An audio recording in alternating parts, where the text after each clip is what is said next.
What's the link between the Sony Z5 model? This man is Dave Courtney. He has robbed, extorted and murdered his way to become one of the most feared and revered criminals in Britain. He is known as the Yellow Pages of the Underworld. If you need someone killed, a driver for your getaway car, or a dodgy doctor to patch up a bullet wound, Dave Courtney will know someone who can help. Dave's a proper man. Be fair with him and he'll be fair with you. You try to fuck him and he'll fuck you. Simple as that. It's September 1999, and Courtney has brought his boys back together for one last job. If it comes off, it could make Courtney a rich man.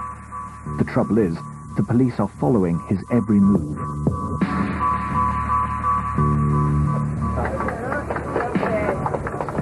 Courtney and his gang arrive at a leading bookstore on London's Oxford Street. Not to rob the place, but to publicise the launch of his autobiography. Like Ronnie Biggs, Lenny McLean and Mad Frankie Fraser before him, Dave Courtney has decided to cash in on his notoriety by recounting the gory details of his terrible crimes. Everyone take a look at this. That's how you got to do it. 6 at a time or piss off out of it. Virgin Publishing has paid him an undisclosed amount for the book and promised Courtney his colourful history will ensure that it's a bestseller. Courtney now hopes to become Britain's most wanted celebrity gangster. Wait. He's a very, very aggressive man and very dangerous. He's been linked to several murders. He's confessed to murder, several murders, not just in this country but also abroad. His book, even brazenly in his book, he decided to confess to 2 murders in that as well. So someone like this is not a nice man, and although he is at first sight a gentleman, you'll never find a more charming man, but I think that therein lies his danger and power.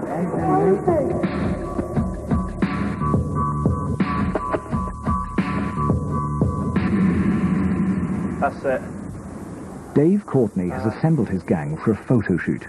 Unlike most criminals who try to conceal their crimes, Courtney has decided to tell the whole world about his. I've done what would be said in the Bible is the most cardinal sin, and had to take someone's life on more than one occasion. But once again, I feel I was justified in that, as it was sort of put upon me that it was a me or him situation.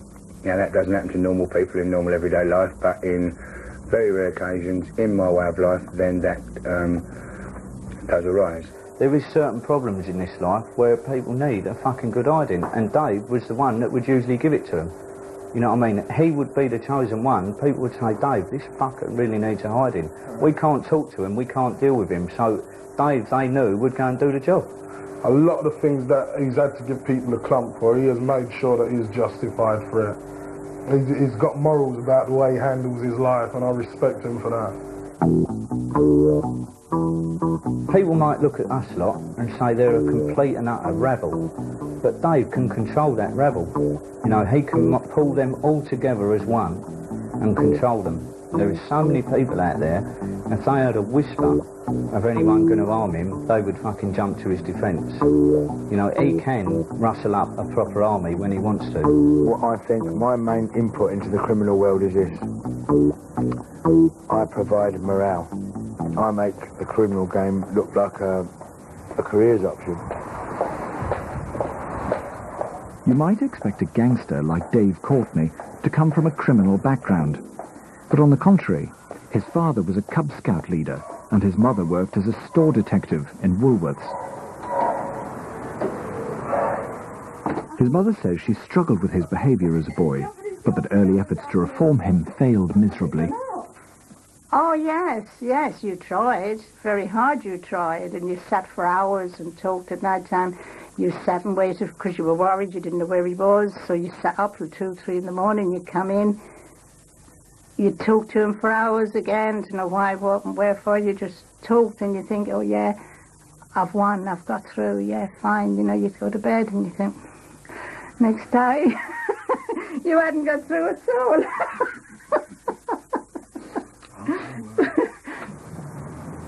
Courtney was born on the 17th of February 1959 and grew up here on the Sheffield Park estate in South London. where I learned to ride a bike. That's where I learned to steal cars. And it was my first experience of gang stuff, you know. Like this estate had its own gang, and that estate had its own gang, and then your school had its own gang, and you know, it was my first experience of the gang thing where boys are concerned, and that is very, very addictive in itself, because the comradeship, the me and mine and us against them, really appealed to me.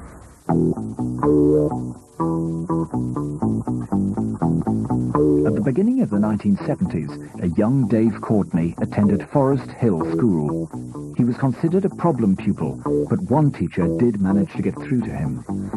One of the teachers we had there was John Edwards, I remember, who to me was just the most hip, trendy teacher you could possibly imagine, but everyone liked John Edwards, especially the naughty kids. It might not be a good advert for him, whatever he's doing now, but the naughty kids loved him. I remember Dave very well as a 15, 16-year-old with, I thought, a talent to tell a story, a talent of acting. And I think if I'd chosen a life for him, it probably would have been down that road. I think he could and maybe still will be another Bob Hoskins. He could have been a really good comedian, real stand-up comedian. And I suppose if I'd had a choice for him, I would have wanted him to pursue that career rather than going into the criminal path that he did. Courtney was introduced to the criminal underworld at his local boxing gym. He went into boxing, he met all these people, he saw them all having a good time, money, big cars, jewellery, and he just thought, fine, fair enough, this is what I want, and I'm going to have some. While going to these amateur gyms when I was young, I actually saw these elder men coming in who were legends in the criminal world, was treated with such unashamedly respect, and people bending over backwards for them. It didn't matter how old they were or what they looked like. They always seemed to have a pretty lady on their arm. They always had a beautiful car outside, and they was dressed immaculately. And that burnt into my head, that is what I want to be. After Courtney left school, he sank into a life of petty crime. Before long, he was stealing cars, breaking into newsagents, and hijacking lorries. As you're growing up, the messing about turns into money-making naughtiness, right? And that's how it actually evolves. You don't think, well, I'll go out and I'll be a villain. You just go out for a laugh and all that. And the things you're doing for a laugh, you realise you could actually put to work and put into genuine money-making schemes. That's when a laugh becomes criminal. But Courtney was about to graduate from small-time crook to organised gangster. It all started on New Year's Eve 1979, when his younger brother was beaten up by kitchen staff in a local Chinese restaurant in a dispute over his food order. And I, with a load of my mates, ran up to the Chinese restaurant where this had took place and burst in and asked, you know, in no uncertain terms, who had just attacked the 14-year-old. And they all started hopping over the counter with knives and swords and sabres and all that, saying, oh, it was me, it was me, it was me, and all that. And so I went for the guy with the big knife first. I got the skewer knife thing off of this guy. He jumped up onto the counter. And I actually said to him, now what are you going to do? You're up there, you know what I mean? What are you going to do now, you fucking idiot? And he just dived onto me. I mean, my arm was 2 foot, the knife was 2 foot, so I was standing like that, and he just dived onto me. We went in and come out. And then it all sort of slipped into turbo again, and everyone was attacking me with dinner knives, and I had to fight my way out of the restaurant. Courtney was sentenced to 3.5 years for carrying an offensive weapon with intent, actual bodily harm and affray. The original charge of attempted murder was dropped at the trial. Well, I was a very young man at the time. I was only 21, and it was a very enlightening experience for me. You know, a very invaluable experience for me to go to prison at that early age with such a little sentence. You know, what I learned, some people get a 10-year stretch to learn, you know. A little one at the beginning of your career is good. Courtney's stretch in prison fueled his criminal ambitions and also taught him how to realise them. When he was released 18 months later, he was determined to use his new knowledge to begin his career in organised crime.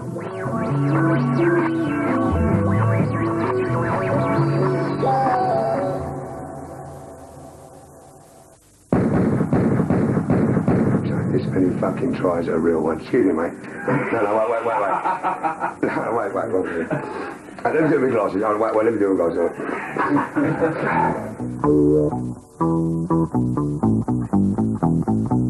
In the early 1980s, Dave Courtney began to lay the foundations for his empire. He started by working as a doorman at a number of clubs and bars in London. It wasn't long before he was being offered employment which was less than legal. If anyone wants anything done and they don't actually know an hard nut, they know the doorman down the club. And so it's like a job centre for people like myself, you know. There's 1,000 people in that building all ready to come up and ask you, can you do this, can you do that, can you do this? So my criminal sort of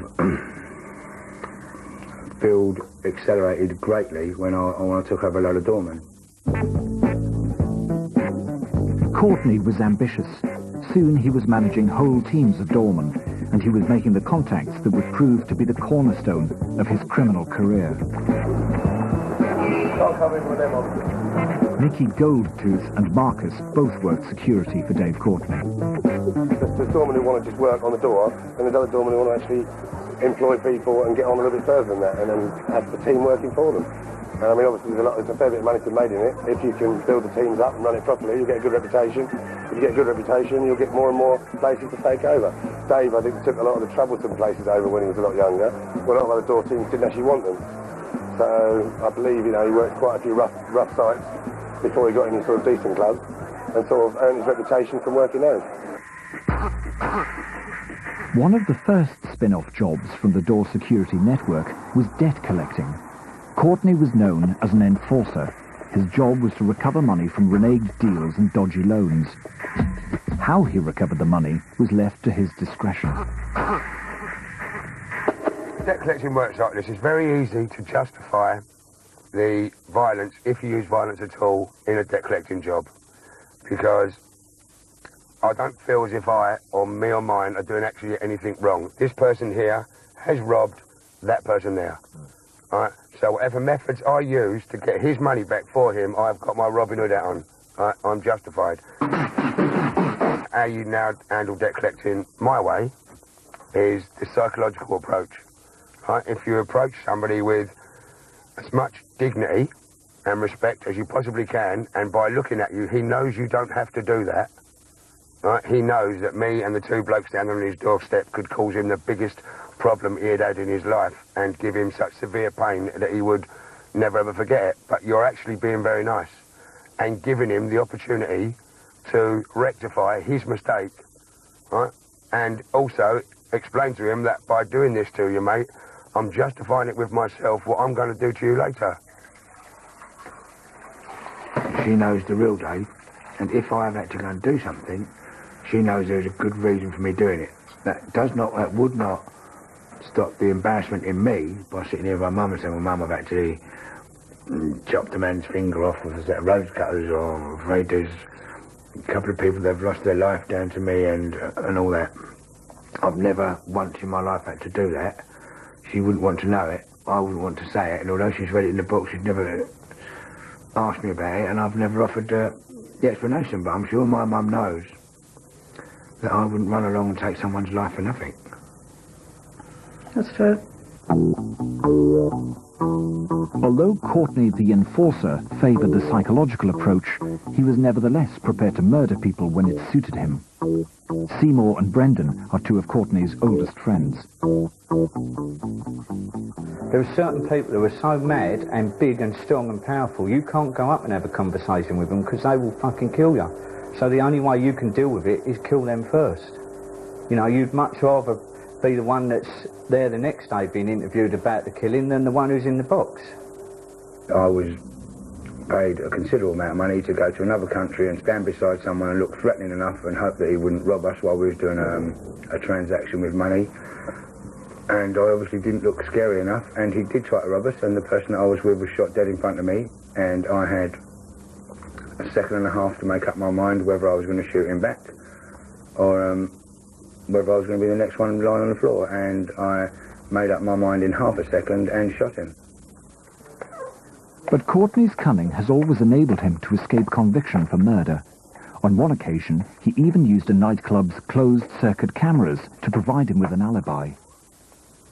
I went to a nightclub and made sure I was seen on CCTV camera. Had a good chat with the doorman. I went in and made sure I was well noticed inside.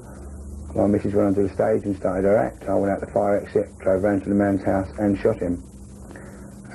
Came straight back to the club via the same fire exit. Carried on having a dance around, took my wife off the stage, stayed in the club an extra hour, left, said hello to the doorman, kept on the CCTV camera, and went home. And when I was arrested, I produced the tape and got not guilty. Like in any job you do, you have days where it just goes wrong.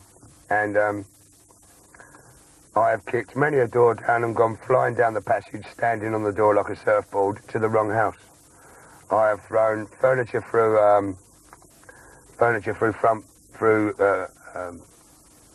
glass back doors and grabbed hold of a bloke on his settee, and he went, "No, this is 37B, 37B," you know? I have had somebody brought to me that's had a whack round the back of the head, been tied up, and he's got sellotape all around his mouth, and they drove him all the way out on the motorway to me, with the music blasting in the boot of the car. He thinks he's off to be killed. So by the time he gets to me, he's actually crapped his pants, wet his trousers and everything, and I open the boot to do my speech, boom, tear the thing, wrong geezer. So they've just had to, like, you know, take him back. Say sorry.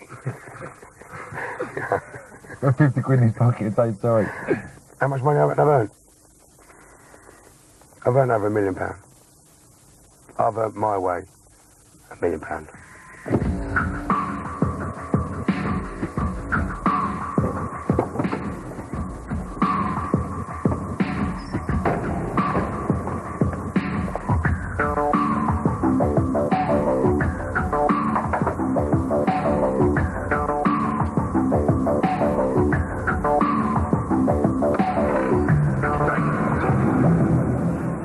By the mid-1990s, Dave Courtney's violent exploits were gaining him notoriety. Ian Edmondson was then a crime reporter for the News of the World. Dave Courtney was the Yellow Pages of crime. If someone wanted a job done, whether that be a massive debt recovery, someone shot, someone wounded very badly as a warning, then he would do it. He would do it for whoever asked him, who paid the most money. He was a debt collector, he was an enforcer, but he happened to know an awful lot of other people through the criminal activities, bank robbers, killers, whatever, you know, whatever line of business, they all knew Dave. And a lot of people ended up using Dave as a connecting point. Courtney had by now established a formidable reputation in the criminal underworld, and his door security teams covered the length and breadth of Britain.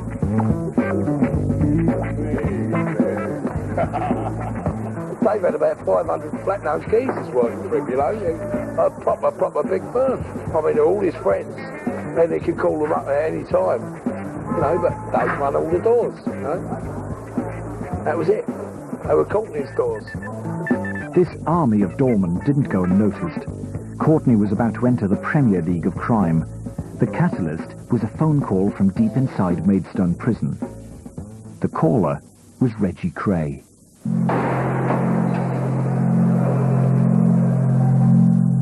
Ronnie Cray, one half of the infamous Cray twins, had died in prison. The funeral preparations were being planned, and Reggie was to be allowed out for the day to pay last respects to his brother. He had particular concerns about security.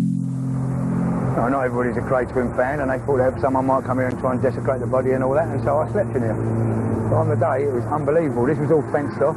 There was about 400 or 500 press all round here. There was hanging off lampposts, there was up scaffolding, there was on the roofs.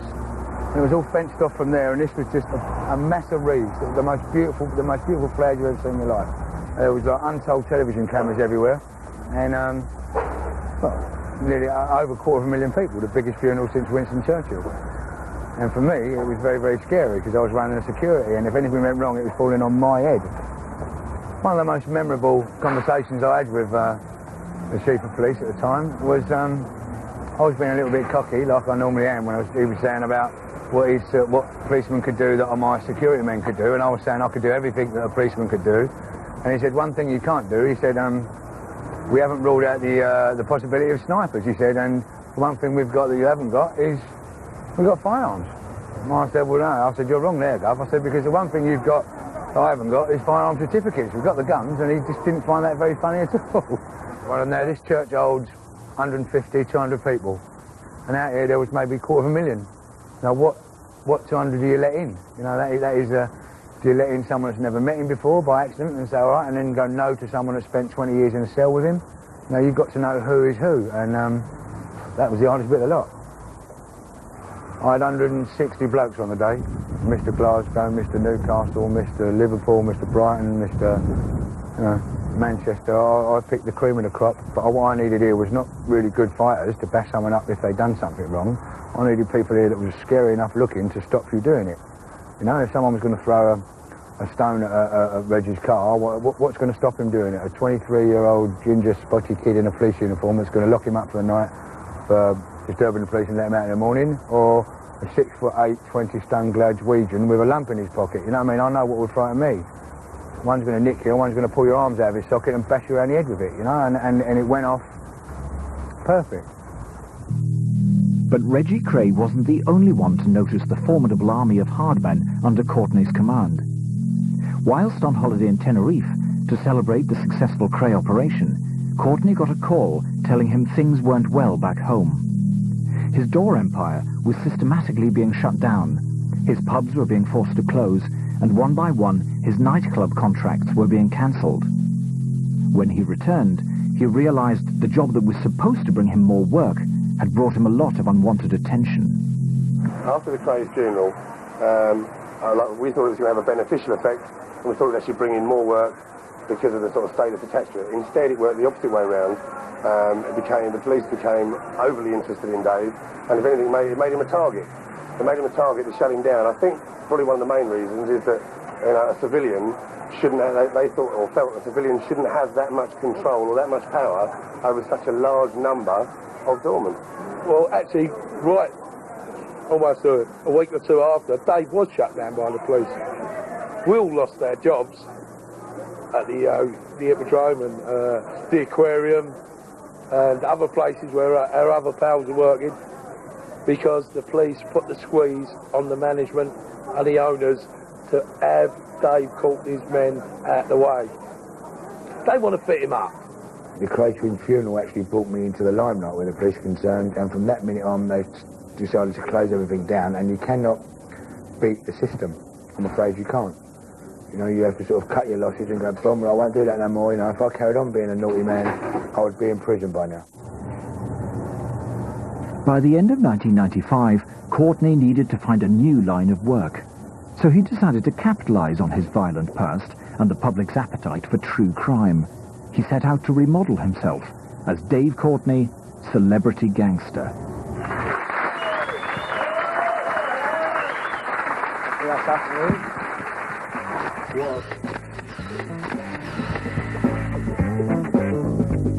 And we continue our fascinating walk through Dave Courtney's Underworld tomorrow at 11:05. Next tonight, and later than you might be expecting, another riveting documentary.